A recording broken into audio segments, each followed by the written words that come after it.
The vibration of my phone cuts through the chaos of the ER like a scalpel.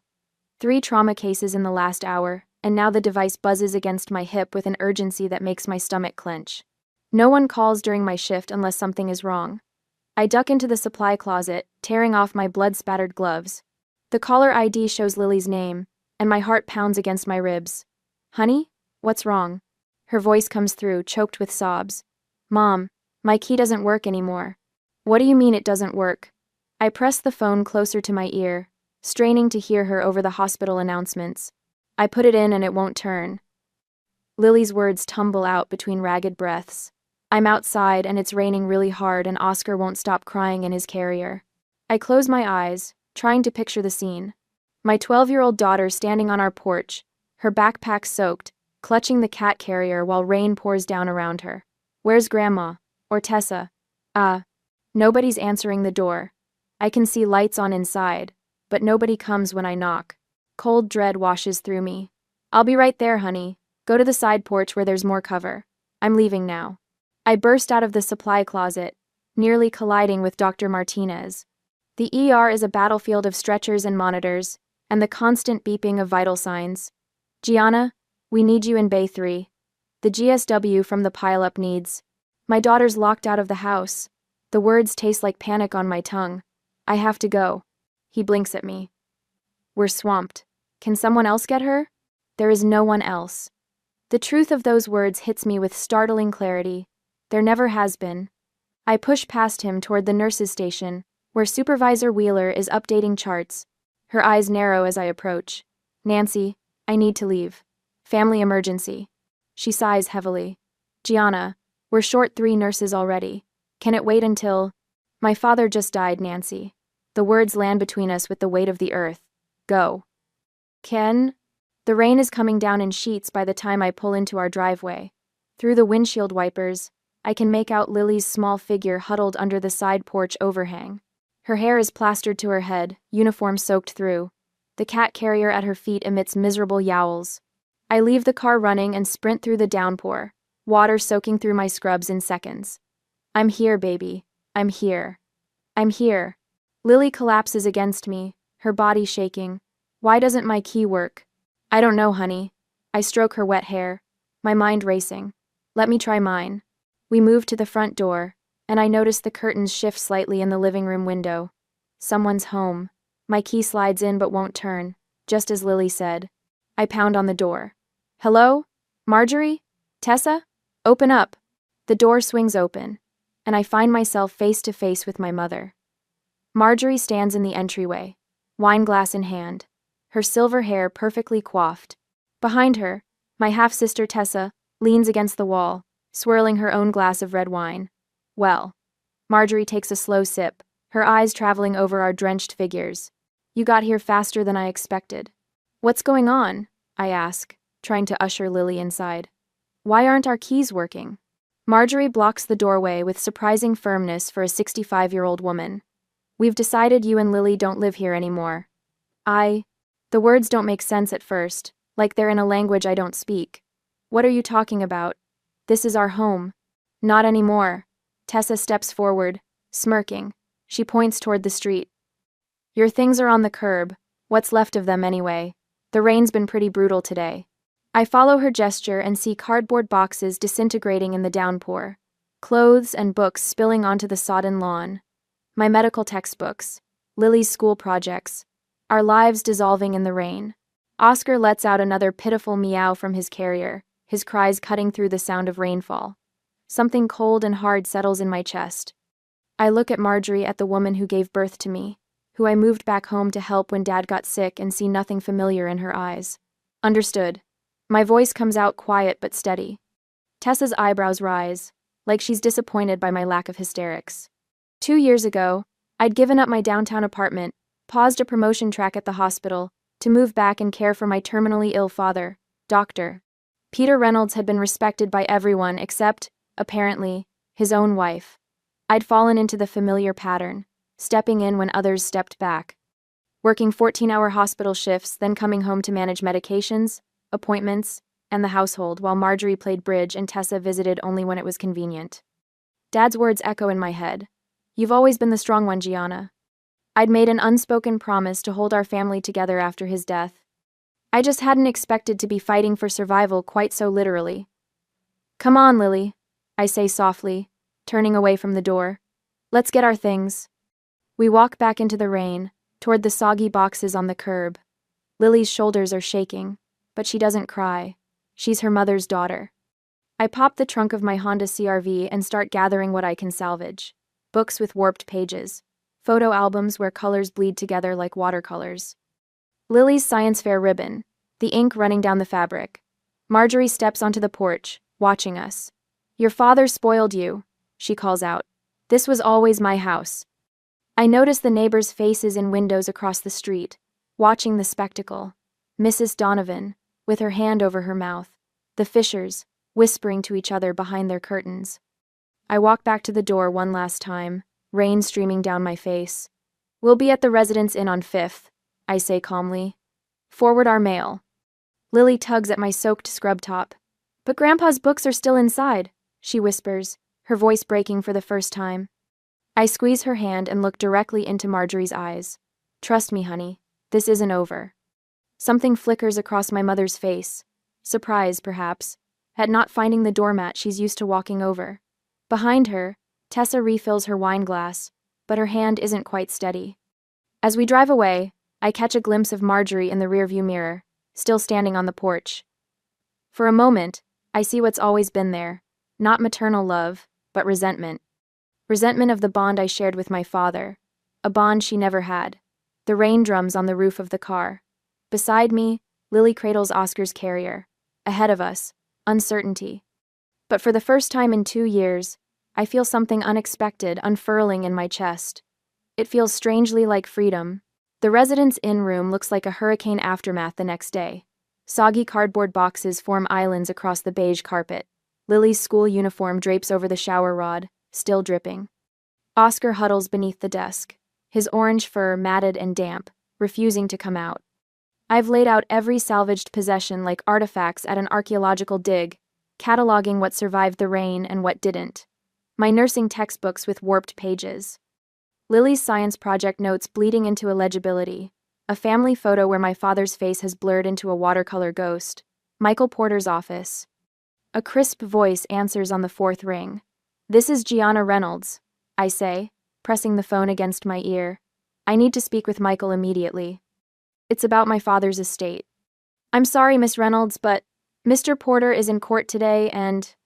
Tell him it's Peter Reynolds' daughter, and that Marjorie has locked us out of the house. Silence hangs on the line before the receptionist says, Hold, please. Michael's voice comes through moments later, breathless. Gianna, what's happening? I explain the situation in the clinical, detached way I report patient conditions, locked doors, changed locks, possessions in the rain. Facts without emotion. That's impossible, Michael interrupts. Gianna, your father transferred the house to you and Lily's trust 6 months ago. The room seems to tilt sideways. What? Peter put the house in a trust for you and Lily. Marjorie has no legal right to be there, let alone lock you out. I sink onto the edge of the bed, legs suddenly unable to support me. Why wouldn't he tell me? There's a letter with the documents. He asked me not to mention it until it became necessary. Lily emerges from the bathroom, her hair wrapped in a hotel towel. She watches me with eyes too old for her 12 years. I'm coming to your office, I tell Michael. Now. An hour later, I'm staring at legal documents spread across Michael's mahogany desk. Property transfer forms, trust agreements. All signed, notarized, and filed with the county. Your father was very thorough, Michael says, sliding a sealed envelope toward me. He wanted you to have this if something like this happened. The envelope bears my name and my father's distinctive doctor's scrawl. I break the seal and unfold a single page. My dearest Gianna, if you're reading this, then Marjorie has done exactly what I feared she might. The house is yours and Lily's now. It always was, in my heart. Marjorie has never appreciated what she has, not the home, not you, and certainly not me. I've watched her resentment grow over the years, especially toward you. You returned home when I needed you most, sacrificing everything. You've always been the one who carries others, even when your own shoulders are breaking. Take care of our girl, and the home will take care of you both. All my love. Dad? A single tear lands on the signature, blurring the ink like rain on cardboard. Your father knew this might happen, Michael says quietly. We have everything we need for an emergency injunction. Marjorie and Tessa are there illegally. My phone buzzes with a text from Karen Westfield, our neighbor across the street. They're rearranging furniture and painting your bedroom. Tessa's SUV has been going back and forth all day with more things. Tessa's moved in completely, I tell Michael, showing him the text. Within 24 hours of locking us out. Michael's mouth tightens. This was planned well in advance. I need to understand what we're up against, I say, the nurse in me needing a full assessment before treatment. What can they do? Marjorie is your mother. She'll use that claim you abandoned your father, that you're an unfit mother to Lily. Michael hesitates. Tessa called me this morning, actually. Said she's concerned about your mental health after your father's death. That you've been erratic. Erratic? I repeat, heat rising in my chest. She mentioned Tessa's husband Ray already has his eye on converting your father's study for the twins. Another text buzzes through from Karen. The boys are jumping on Lily's bed. I can see them through the window. Something shifts inside me. I stand and walk to the window overlooking downtown Austin. My hospital ID badge hangs from my neck, the laminated photo showing a woman in scrubs, ready to save lives. I catch my reflection in the glass eyes, hard as river stones, jawline set. I save strangers every day, I whisper. It's time I saved us. Behind me, Lily looks up from the box she's sorting. She watches me with cautious hope, like someone observing the first sprout pushing through scorched earth. This isn't about revenge, I tell Michael, turning back to the desk. It's about justice. I make 3 decisions in rapid succession, the way I triage patients in a mass casualty. I'm calling in sick for the next 3 days. I need to build our case. Michael nods, already pulling out forms. I'll file for emergency possession. Your father knew this might happen, Gianna. He left everything prepared.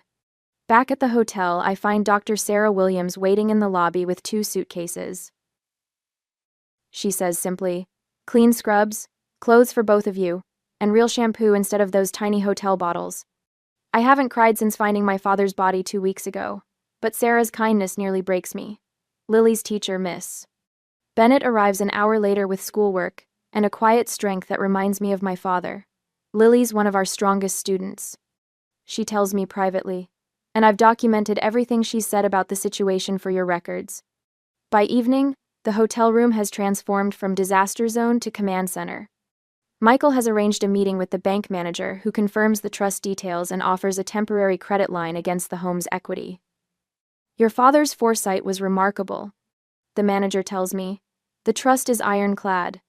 The phone rings again. A number I don't recognize. Gianna? It's Eleanor, my mother's younger sister, whom I haven't spoken to in years. Eleanor? I say carefully. I know what Marjorie's done. Her voice is tight with anger. She's been planning this since Peter's diagnosis. She told me at Christmas she was going to reclaim her life once he was gone. Why are you telling me this? Why are you telling me this? Because what she's doing is wrong, Eleanor says simply, and because Tessa's already listed some of your father's medical equipment on Facebook Marketplace. I have screenshots. By midnight, the emergency court filing is submitted. My savings account is nearly depleted from the legal retainer, but for the first time in days, I feel something close to hope. Lily sits on the edge of the hotel bed, stroking Oscar, who has finally emerged from under the desk. I miss Mittens, she says quietly. Her second cat, still trapped in the house. We'll get her back, I promise. And Grandpa's books? Everything, Lily, I promise. She studies my face with that penetrating gaze she inherited from my father. Mom? Yes? The hardest person to stand up to is your mother. She repeats the line from a book we read together last summer, but the words carry the weight of ancient wisdom now. I sit beside her, drawing her close. Yes, but not as hard as letting her hurt you. My phone lights up with a text from Michael. The law is unquestionably on your side. Outside, rain taps against the window, gentler than before. Not washing things away this time, but cleaning them, making them new. Marjorie's Facebook post appeared on my phone at 3:17 a.m. a week later. I'd been awake anyway, staring at the hotel ceiling, listening to Lily's gentle breathing from the next bed. Please pray for our family during this difficult time, my mother had written. After Peter's passing, Gianna has chosen to abandon the family home where she was raised. Some grief manifests as rebellion, even in adults. Your support means everything. 27 sympathetic comments already. Hearts and prayer hands from church members who'd known me since childhood. I set the phone down without replying. Documentation, not reaction. That's what Michael had emphasized yesterday. Mom? Lily's voice came from the darkness. You okay? Just checking messages, honey. Go back to sleep. I can't. Mrs. Peterson sent me a weird text. Tessa told her mom I might not be at school because of your mental health issues. The words hit like ice water. Tessa had started spinning stories at Lily's school. By morning, the wolves were circling. Aunt Catherine called while I was in the shower. Uncle Robert, while we ate breakfast. Cousin Jennifer, during our drive to Michael's office. All of them concerned about my erratic behavior since Dad's death. They're creating a narrative, Michael said, spreading documents across his desk. Marjorie's refusing certified letters. 3 attempts already. I nodded, flipping open my notebook. Tessa's husband Ray followed me into the hospital parking garage last night, said I was making things harder than they need to be. Michael's eyebrows shot up. Did anyone witness this? Security cameras would have. I've already requested the footage. A smile touched the corner of Michael's mouth. You're getting good at this. The wall calendar behind him showed today's date circled in red. 1 week since the lockout. 1 week since everything changed. My nurses are documenting every minute I spent at the hospital while caring for Dad, I said, tapping my pen against the notebook. Dr. Nichols is preparing a statement about Dad's mental competency when he made the trust changes. The sheriff's office confirmed they'll enforce any court order we receive, Michael added. And I spoke with hospital administration this morning. They're offering their full support. Something unfamiliar flickered in my chest. Not the panic of that first night. Not the stunned disbelief of learning Dad had transferred the house to me. Something steadier. Calmer. I need my daughter's birth certificate, I said. And Dad's medical files. They're in the filing cabinet in his study. Michael's pen paused mid-note. We can request duplicates through. I want the originals. Today. 40 minutes later, I parked 3 houses down from what was legally my home. The cruiser I'd arranged sat quietly at the corner, Officer Banks giving me a subtle nod. The walkway to the front door felt both familiar and foreign. 7 days ago, I'd stood here, soaked to the skin, watching my life unravel. Today, my footsteps sounded different on the concrete. Marjorie answered on the 3rd knock, her face freezing in mid-smile as she registered who stood before her. You're not welcome here, she said, hand gripping the door edge. I pressed record on my phone, holding it visibly. I'm legally requesting my daughter's birth certificate and my father's medical records. Tessa appeared behind Marjorie, her face flushing. We'll call the police if you don't leave. I've already notified them I'd be here. I nodded toward Officer Banks, who'd stepped out of his cruiser. This is a documented request for my legal property. Marjorie's eyes welled with tears, a familiar tactic that had worked on me countless times before. After everything I've done for you. When the tears didn't move me, something shifted in her expression. The sadness hardened into something sharper, more dangerous. You think you can take what's mine? Her voice cut like glass. Your father never appreciated me either. Mrs. Daniels watered her flower beds across the street, pretending not to listen. Mr. Wilson slowed his walk, dog pausing conveniently near our driveway. The filing cabinet in Dad's study, I repeated. I'll wait here while you bring the documents. 10 minutes later, I walked back to my car with a manila envelope. Inside was the original birth certificate and a folder containing Dad's medical history. Small victories, necessary ones. The next morning, Dr. Williams met me in the hospital cafeteria before my shift. I've completed my statement about your father's care, she said, sliding a sealed envelope across the table. 2 years of watching you run yourself ragged, caring for him while working full-time. No jury would question your dedication. Mrs. Bennett, Lily's teacher, called that afternoon. I've documented Lily's relationship with her grandfather, she said. How he attended every school function when you were working. How she read to him daily during his illness. By evening, Michael had filed an emergency possession order with 17 signed affidavits. Eleanor called, he said when I arrived at his office. Marjorie's been photographing family heirlooms for an estate sale website. I felt my jaw tighten. Dad's collection? And your grandmother's silver. The antique furniture from the library. The hospital chaplain, Father Morgan, had left a message on my phone. He'd provided a character witness statement about my visits with Dad, the prayers we'd shared, the family Bible I'd brought to his bedside. People were choosing sides. Not the sides Marjorie had anticipated. Thursday brought the shift I'd been waiting for. The judge reviewed our case and expedited the hearing date. I want to deliver this personally, Michael said, holding up the notice of eviction. His eyes gleamed with something between mischief and justice. I sat in my car across the street, watching as Michael approached the front door in his crisp suit. Marjorie answered, accepting the certified letter with obvious reluctance. Through the windshield, I watched her face as she read the opening lines. The letter trembled in her hands when she reached the declaration. Property owner, Gianna Reynolds.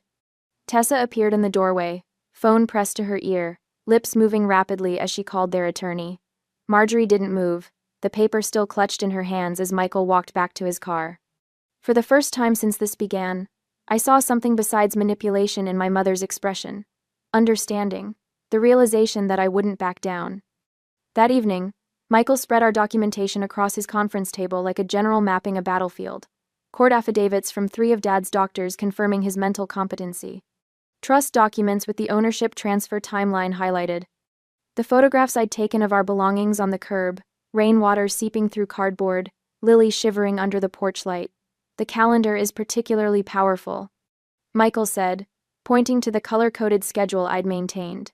Green for Dad's appointments, blue for medication changes, red for emergency room visits. 2 years of caretaking condensed into 12 meticulous pages. And these, he added, tapping the financial records, showing every mortgage payment I'd made. Every utility bill I'd covered while Marjorie spent her widow's pension on bridge club dues and weekend trips to Galveston. The law doesn't care about feelings, Michael said, gathering the papers into a leather portfolio. It cares about facts. My phone buzzed as I pulled into the hotel parking lot that evening. A text from Michael. Court date moved up. Tomorrow 9 a.m. Lily sat cross-legged on the hotel bed, Oscar purring in her lap, when I told her. What happens if we lose, Mom? Her voice sounded so small, nothing like the confident 12-year-old who'd aced her science presentation last month.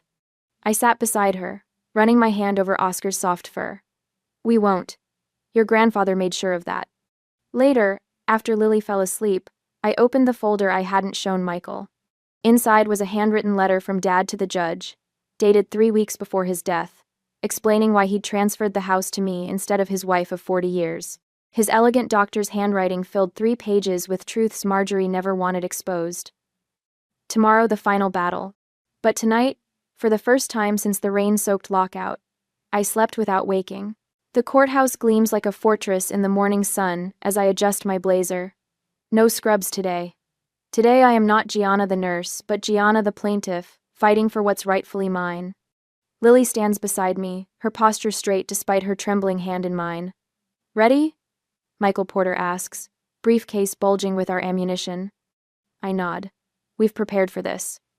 Inside, the polished floors reflect our determined faces. Courtroom B smells of furniture, polish, and nervous sweat. I scan the room and freeze Marjorie and Tessa already seated, heads bent in conspiratorial whispers. My mother looks up, her practiced smile faltering when she sees the calm in my eyes. No hysteria. No begging. Just quiet certainty. Michael begins arranging documents on our table. The judge assigned to our case is thorough. She'll appreciate our attention to detail. Will they make me talk? Lily whispers, her eyes fixed on Tessa's twin boys slouching in the back row. Only if you want to, I tell her, though Michael had prepared her just in case. Judge Harriet Caldwell enters, her silver hair pulled back severely, eyes missing nothing. Reynolds family trust dispute, temporary possession hearing, she announces, settling into her chair. Michael rises first, presenting a leather portfolio. Your Honor, we've prepared a complete timeline documenting Dr. Peter Reynolds' decisions regarding his property. He unfolds a chart, dates, signatures, witness statements, irrefutable evidence of my father's intentions. We have affidavits from 3 separate physicians confirming Dr. Reynolds was of sound mind when he transferred property ownership. Michael continues, placing documents before the judge. His oncologist, neurologist, and primary care physician of over 2 decades. Michael pulls out financial records next. Bank statements demonstrating Mrs. Marjorie Reynolds' minimal financial contributions to household expenses, while Miss Gianna Reynolds covered property taxes and maintenance costs alongside her father. I notice Marjorie's attorney shifting uncomfortably. Tessa's face darkens with every new document Michael presents. Additionally, Michael says, tapping his tablet, we have video deposition from attorney James Wilson, who prepared the original trust documents. The courtroom screen flickers to life. My father's attorney appears, gray and dignified. Dr. Reynolds was explicit in his wishes. The property was to transfer to his daughter Gianna and granddaughter Lily's trust upon his death. He had concerns that Mrs. Reynolds might attempt to circumvent his intentions. Marjorie's gasp is audible across the room. Our final witness approaches Miss Patricia Hendricks, Lily's school counselor, a woman with unshakable professionalism. Lily has exhibited significant distress since being forcibly removed from her home. She testifies. Nightmares, anxiety, decreased academic performance. The stability of her home environment was critical following her grandfather's death. I squeeze Lily's hand under the table. She's staring straight ahead, chin raised just like my father's used to be when facing a difficult diagnosis. The judge nods. Let's hear from the respondents. Marjorie's attorney rises. Gordon Shaw, expensive suit, artificial smile. Your Honor, this entire situation stems from a tragic misunderstanding. Mrs.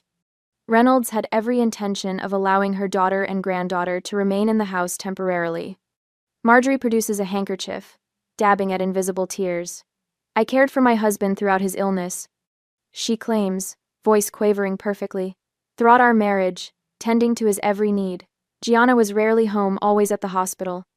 My fingers curl into my palm, nails biting flesh, a lie so blatant it steals my breath. Tessa approaches next, armed with photographs. Here's our family at Christmas, she says, showing images of forced smiles. And here's Mom helping Dad with his medication.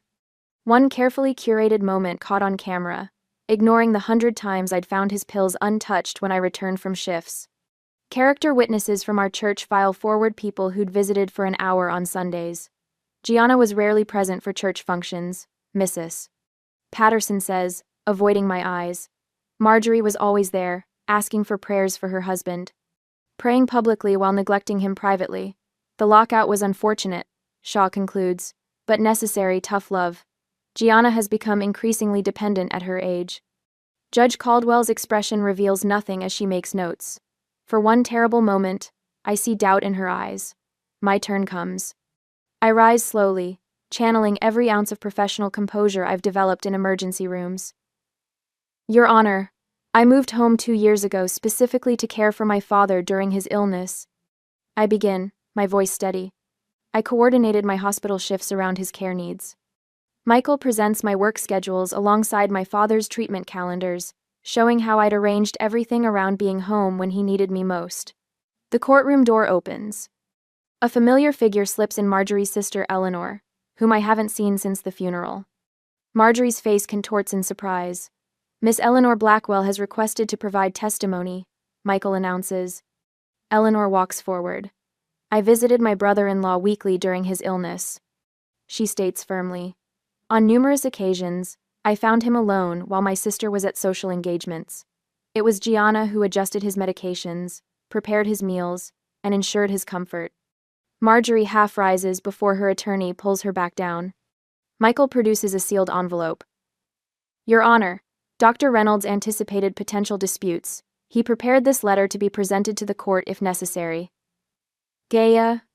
The judge breaks the seal, reading silently. Her eyebrows rise. Mom? Lily's voice breaks the tension. Can I say something? Judge Caldwell softens. Come forward, young lady. Lily walks to the stand, her school uniform impeccable. My grandfather taught me chess in his study every Sunday afternoon. She begins.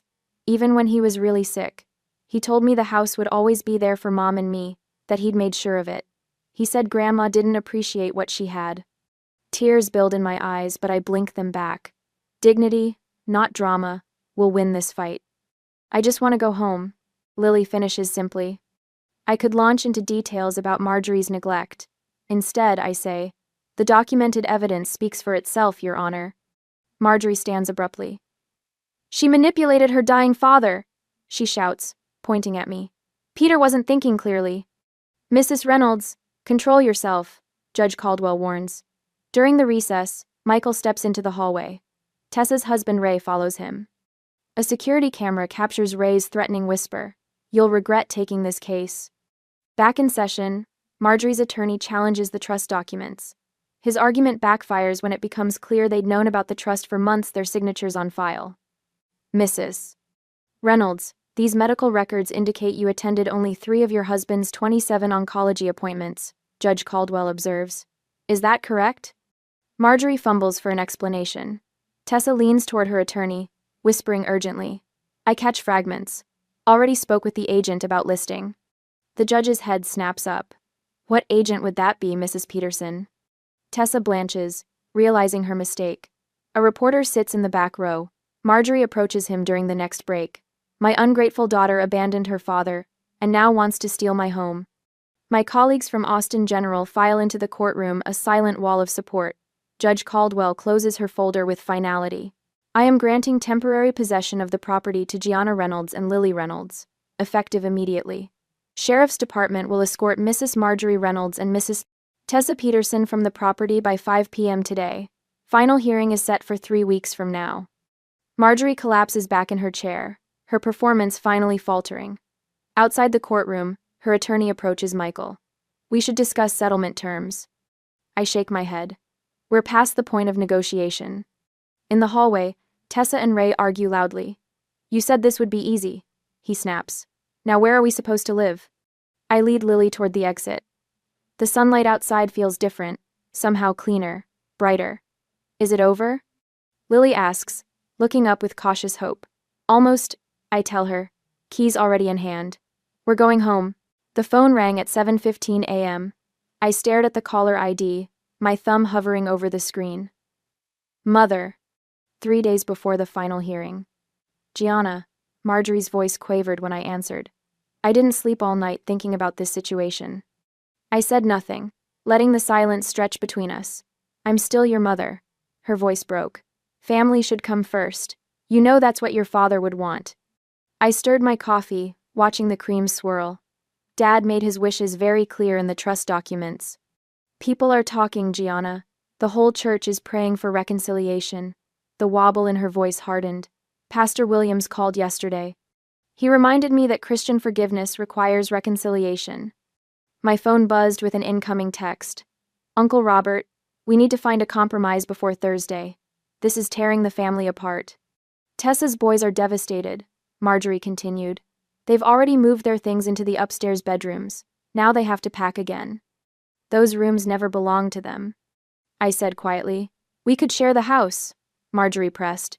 You and Lily take the main bedroom and study. We'll take the guest room and den. Common areas can be... No. The word fell between us like a stone. You're being cruel, Gianna. Her voice sharpened. What happened to the daughter who nursed her father for 2 years?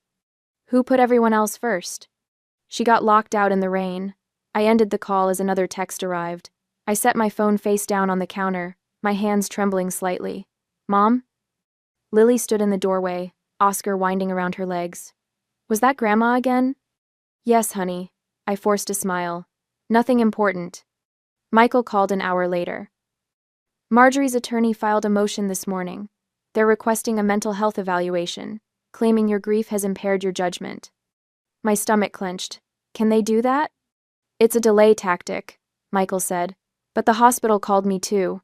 Someone filed an anonymous complaint questioning your professional stability. The word struck like physical blows. 2 years of night shifts while managing Dad's care. Never missing a medication schedule. Documenting every treatment. The school principal left a message. I told him.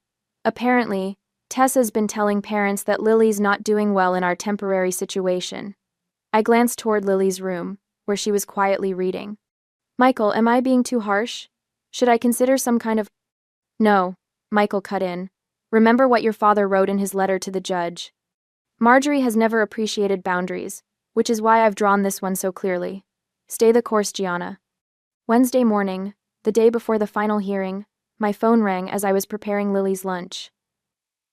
Miss Reynolds, this is Janet from the clerk's office. We can't locate your documentation folder for tomorrow's hearing. Cold dread washed through me. What? All our evidence was submitted last week. It's not showing in the system. We need these documents by noon, or the judge may grant another continuance. I called Michael immediately. His assistant answered. He's in court until 11. What's happening? I explained the situation as I raced to the hotel desk for the backup flash drive. I saved copies of everything, but we'll need to reprint all the affidavits and get them notarized again. I'll meet you at the office in 20 minutes, she promised. I turned to find Lily watching me, backpack in hand. You're going to be late for school. Grandpa's tablet, she said suddenly. The blue one. He backed up all his important papers to the cloud. The password is your birthday. 3 hours of frantic work. Michael requested a delay when he finished his other case. The judge granted us exactly 90 minutes. We made it by 11 minutes, Michael said, collapsing into a chair as the clerk stamped our reconstituted evidence folder. Someone deliberately misplaced our files. Just one more day, I whispered. Thursday morning dawned clear and cool. I stood by the mailbox at 9:27 a.m., watching the sheriff's department vehicles pull into the driveway. 2 deputies in crisp uniforms approached the front door while another positioned himself near the garage. Michael stood beside me, legal briefcase in hand. Are you ready for this? I nodded, unable to speak. In the car, Lily sat clutching a framed photo of my father, her face solemn. The lead deputy knocked firmly. Sheriff's Department, open the door, please. Tessa answered, her face flushed. What's the meaning of this?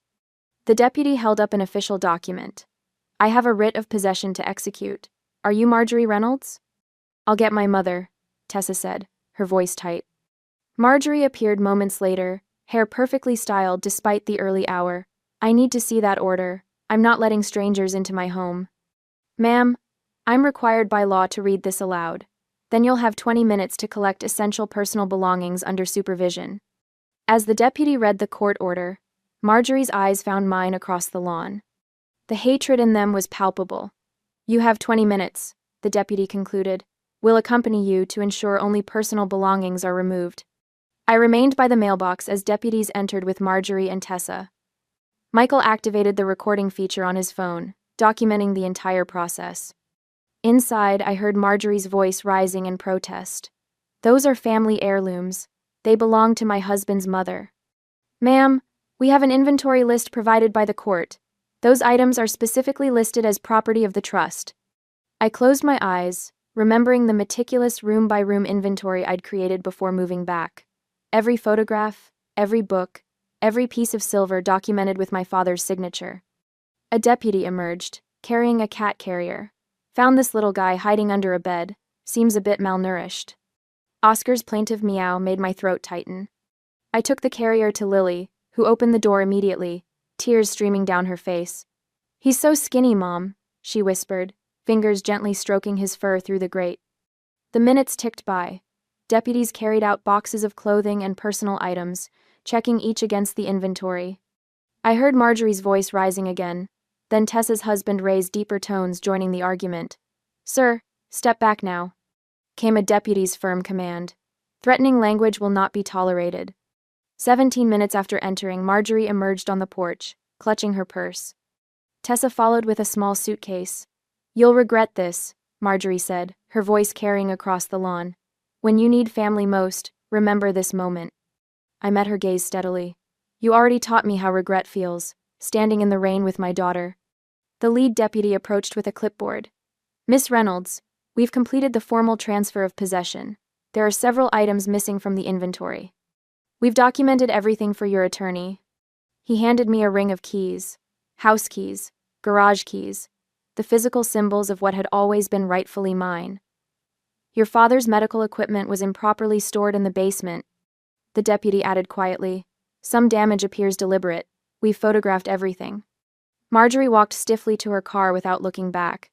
Tessa paused at the bottom of the driveway, something like recognition flickering across her face before she turned away. Ray glared at me from their SUV until a deputy pointedly approached his window. 2 vehicles pulled away in opposite directions. Neighbors who had gathered on porches and behind curtains slowly dispersed, witnesses to justice rather than drama. My phone buzzed with incoming messages. Uncle Robert, we had no idea things were this bad. Call if you need anything. The security system is reset with your code, Michael said, tucking his phone away. I've filed for a restraining order as a precaution. Lily climbed out of the car, still holding her grandfather's photograph. She approached the porch steps slowly, as if unsure whether they might disappear beneath her feet. I stood in the doorway, keys in hand. Victory should have felt triumphant, but there was only a somber stillness, a household reclaimed, a boundary restored. As Michael drove away, I noticed a white envelope in the mailbox, my mother's handwriting instantly recognizable. I slipped it into my pocket, unopened. Some letters could wait for another day. The rain falls differently now, 6 months later. I stand at the kitchen window, watching droplets track down the glass, remembering that night when Lily and I stood drenched on the porch, locked out of our own lives. Dad's study remains untouched, a shrine of sorts. His medical journals line the shelves, his reading glasses rest on the desk. The only change is the small wooden plaque Lily made.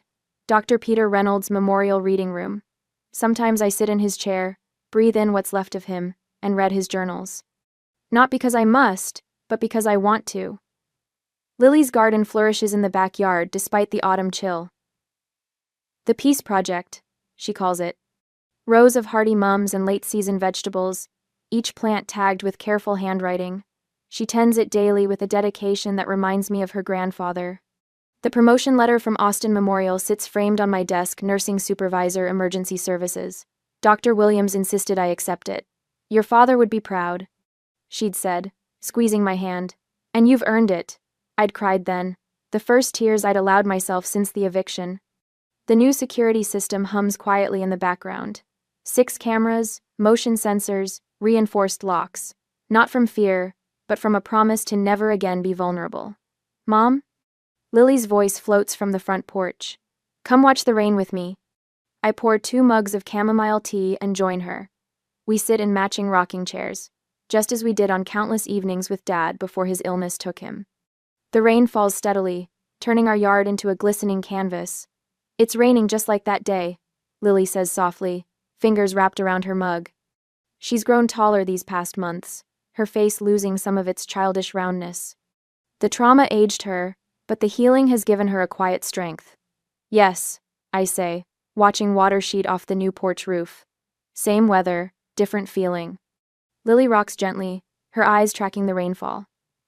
This is our home now, she says, not a question but a statement of hard-won truth. I reach across the space between us, squeezing her hand. It always was.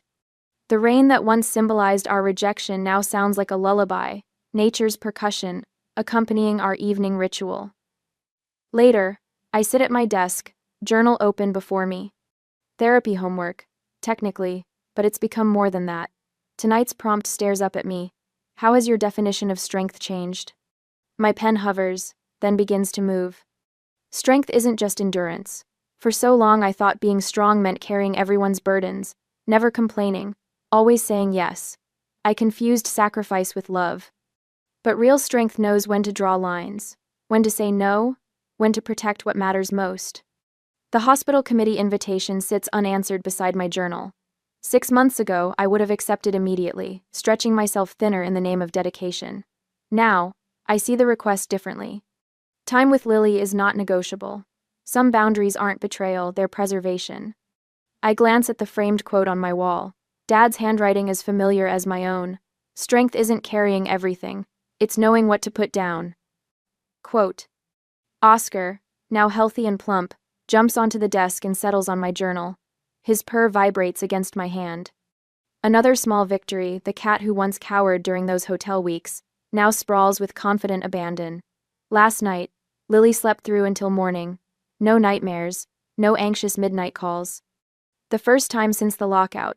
I'd stood in her doorway at dawn, watching her peaceful breathing, and felt something tight inside me finally release. Dad's medical equipment, the hospital bed, the oxygen concentrator has found new purpose. The donation to Austin Community Clinic came with a single condition, a plaque honoring Dr. Peter Reynolds.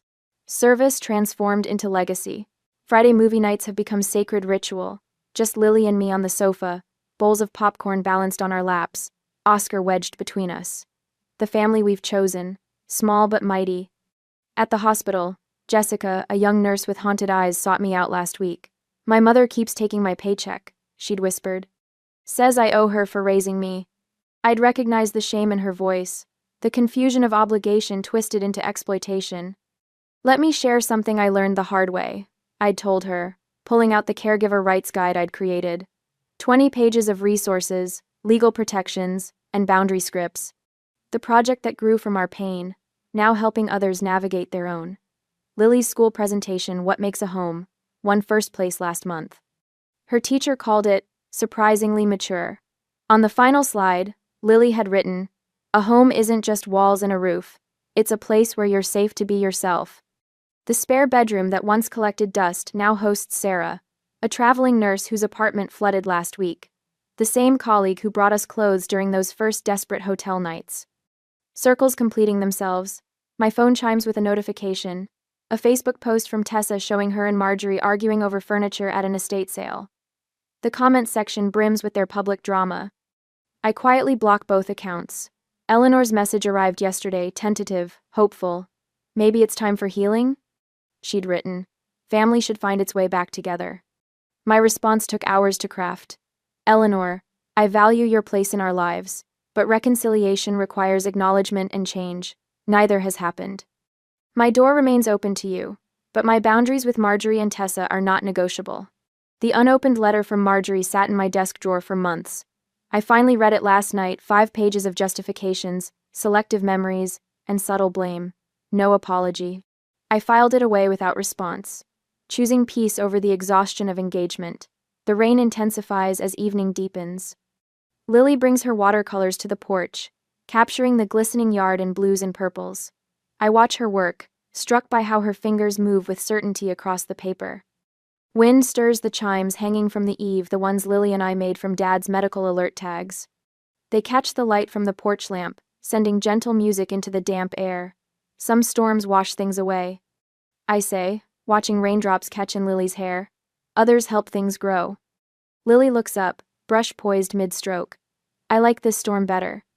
The security light flickers on as dusk settles, illuminating the handmade sign at the end of our driveway, Reynolds Residence.